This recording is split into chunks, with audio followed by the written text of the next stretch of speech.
Proposal तयार करताना सर्वात महत्वाची गोष्ट जर कोणती असेल तर शीर्षक तयार करणं, ज्याला आपण टायटल फॉर्मेशन असं म्हणतो किंवा टायटल फ्रेम करणं असं म्हणतो. संशोधनाचं शीर्षक तुम्हाला कसं असावं या संदर्भातली माहिती आपण आजच्या या सत्रामध्ये घेणार आहोत. विशेषतः कोणती टायटल, कसं टायटल असावं आणि कसं टायटल असू नये या संदर्भात आपण याचा विचार करणार आहोत.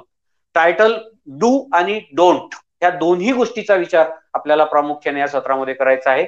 त्यानंतर आपल्याला या दोन गोष्टीनंतर आपण पहिल्या भागामध्ये थेअरी काय असणार आहे शीर्षक तयार करण्याची, आणि मग त्याचा प्रॅक्टिकल साईड काय आहे, म्हणजे शीर्षक नेमकं कसं लिहावं या संदर्भातले एक दोन टायटल मी तुम्हाला लिहून दाखवणार आहे.